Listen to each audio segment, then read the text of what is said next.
বিএনপির তৎকালীন যুগ্ম মহাসচিব দেশনায়ক তারেক রহমান এই পার্কটি উদ্বোধন করেছিলেন এবং নাম দিয়েছিলেন জিয়া পার্ক। তারপরে আওয়ামী লীগ সরকারের আমলে পার্কটি বৈষম্যের শিকার হয় এবং বর্তমানে এখন সেটি চলাচলে সম্পূর্ণ অনুপযুক্ত।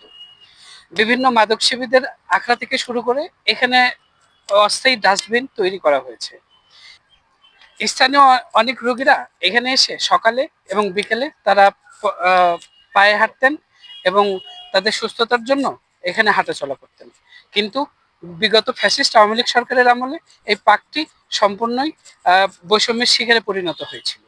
বর্তমানে পার্কটির অবস্থা করুণ এবং বেহাল দশা। ছেলেমেয়েরা খেলাধুলা করতো এবং চতুর্মধ্যে ইট পাড়ানো রাস্তা ছিল, সেই রাস্তা দিয়ে বয়স্ক লোকেরা ব্যায়াম করতো, ছেলেমেয়েরা হাঁটা চলাফেরা করতো। খুব একটা পরিবেশ ভালো ছিল। সে জায়গাগুলো মানুষজন আগে প্রচুর মানুষজন আগে ছিল। এখন যেহেতু নোংরার জন্য মানুষজন খুব এটা ওঠা বসা করে না। শাকপালা পার্কে অনেকদিন সংস্কারের কাজ চলেনি।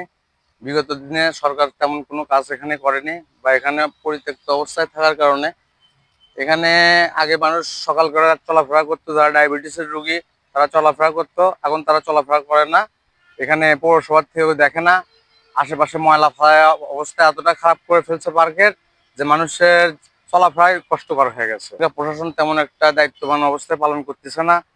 পার্কের ভিতরে ময়লা ফালায়, আশেপাশে বিল্ডিং থেকে নিয়ে এসে সব ময়লা এখানে ফালায়, যার কারণে এখানে হাঁটার মতো চলাফেরা এখন নাই। এখন সেই ডাস্টবিন থেকে শুরু করে গরু ছাগল চড়ানোর বিচরণ ভূমিতে পরিণত হয়েছে জিয়া পার্ক। ইতিমধ্যে লন্ডনে দেশনায়ক তারেক রহমান এই পার্কটির কথা উল্লেখ করার পর থেকে নড়ে চড়ে বসেছে বগুড়ার জেলা প্রশাসন। ইতিমধ্যে বগুড়া জেলা বিএনপির বর্তমান সভাপতি রেজাউল করিম বাদশা, সাধারণ সম্পাদক মোশাররফ সহ